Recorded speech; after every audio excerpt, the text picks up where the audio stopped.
Shalom Bapak Ibu Saudaraku, kita bersyukur Tuhan pertemukan kita kembali di Senin pagi ini. Tentu itu adalah anugerah dan berkat dari Tuhan buat saudara dan saya. Maka mari kembali kita maknai kebaikan Allah ini dengan bersedia untuk menerima firman-Nya lewat bacaan Alkitab dan perenungannya. Mari kita awali dengan doa saudaraku, kita berdoa.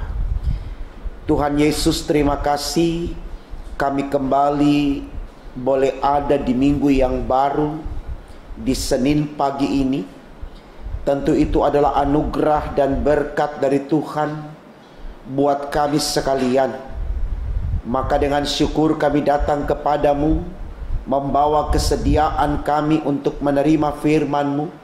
Dengan percaya firman Allah ini akan menjadi penyemangat bagi kami di dalam memaknai kehidupan yang Tuhan anugerahkan demi untuk kemuliaan nama-Mu. Untuk apa yang kami minta ini Tuhan, berfirmanlah, karena kami sedia mendengarkannya. Demi Yesus Tuhan kami sudah berdoa. Amin.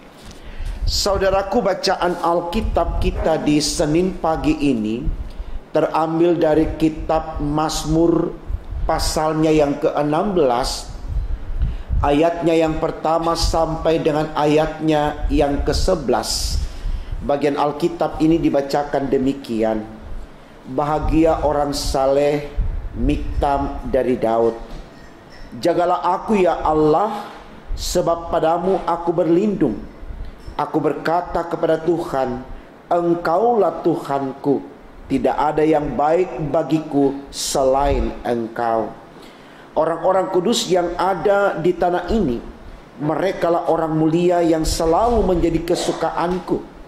Bertambah besar kesedihan orang-orang yang mengikuti Allah lain. Aku tidak akan ikut mempersembahkan korban curahan mereka yang dari darah, juga tidak akan menyebut-nyebut nama mereka di bibirku. Ya Tuhan, Engkaulah bagian warisanku dan pialaku. Engkau sendirilah yang meneguhkan bagian yang diundikan kepadaku. Tali pengukur jatuh bagiku di tempat-tempat yang permai. Ia milik pusakaku, menyenangkan hatiku. Aku memuji Tuhan yang telah memberi nasihat kepadaku. Ia pada waktu malam hati nuraniku mengajari aku. Aku senantiasa memandang kepada Tuhan, karena Ia berdiri di sebelah kananku. Aku tidak goyah. Sebab itu hatiku bersukacita dan jiwaku bersorak-sorai. Bahkan tubuhku akan diam dengan tenteram, sebab Engkau tidak menyerahkan aku ke dunia orang mati, dan tidak membiarkan orang kudus-Mu melihat kebinasaan. Engkau memberitahukan kepadaku jalan kehidupan. Di hadapan-Mu ada sukacita berlimpah-limpah.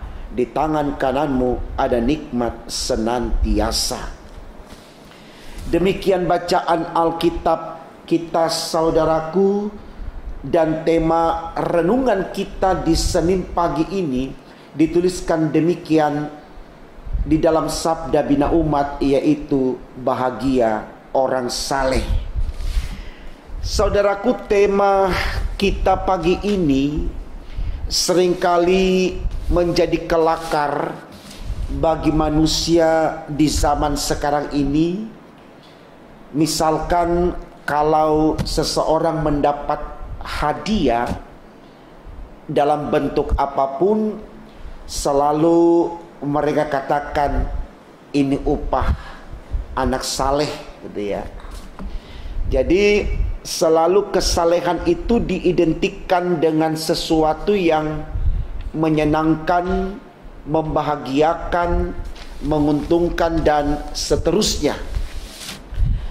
Saudaraku, saya pikir ini sesuatu yang baik untuk kita renungkan, supaya ada semangat di dalam diri kita untuk selalu menyatakan kesalehan tersebut.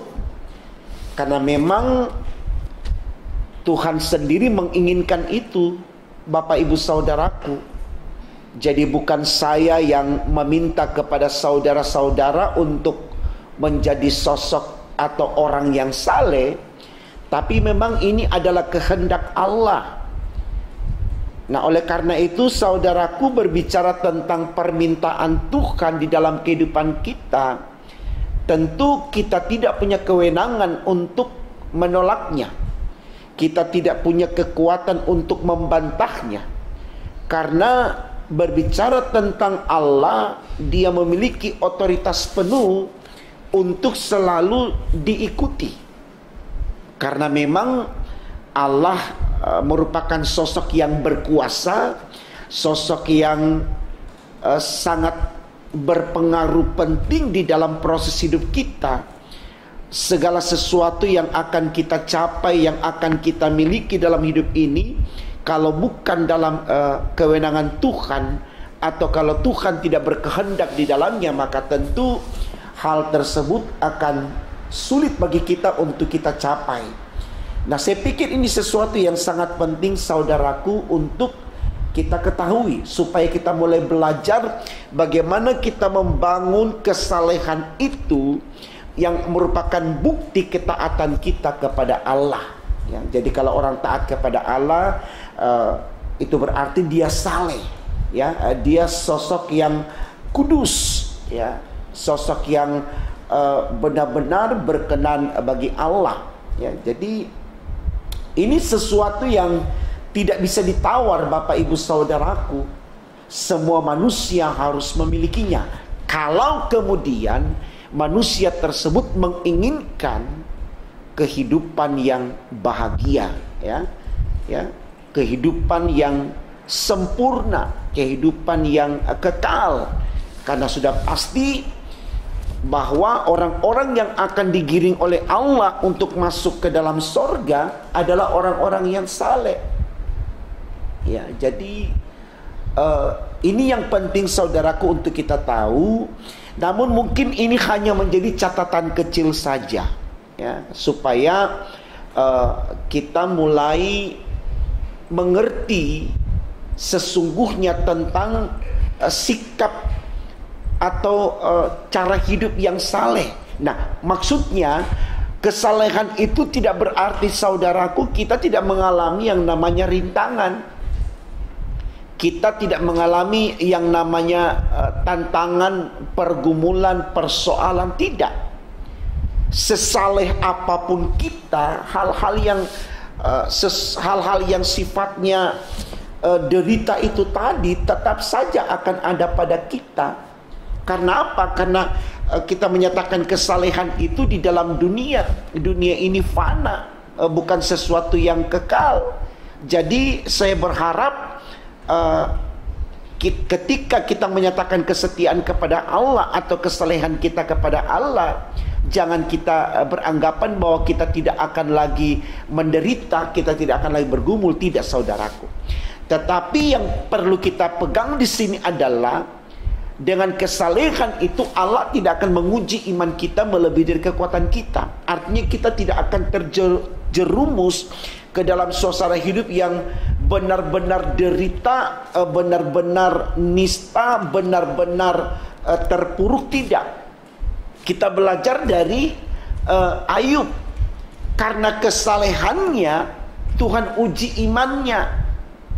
Tuhan ambil hartanya, Tuhan ambil pangkatnya, ketenarannya, Tuhan ambil kekuatan dan kekuasaannya atas orang-orang yang dia pimpin, yang biasa kita sebut para pegawainya, ya.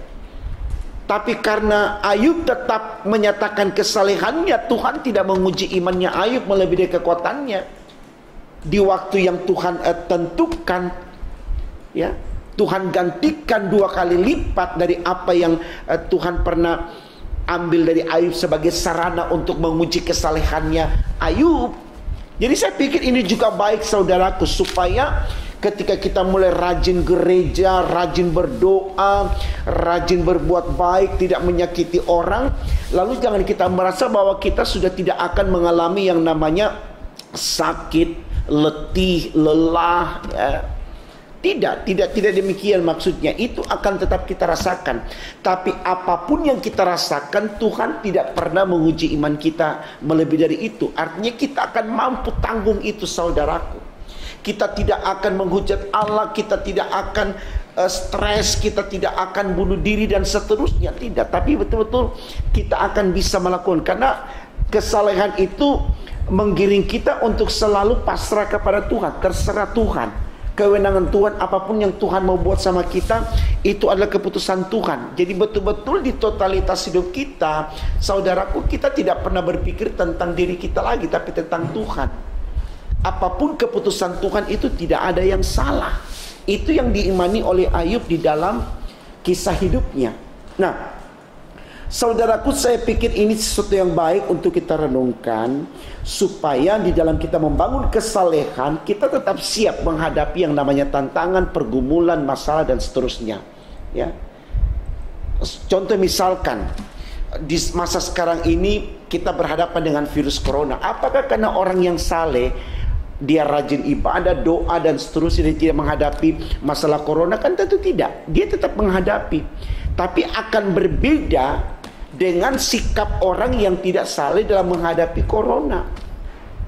Artinya walaupun ada virus corona, dia tetap bersuka cita, dia tidak pernah mengurangi energinya untuk beribadah, dia tetap memuji memuliakan nama Tuhan, gitu loh. Dia tidak bersungut-sungut.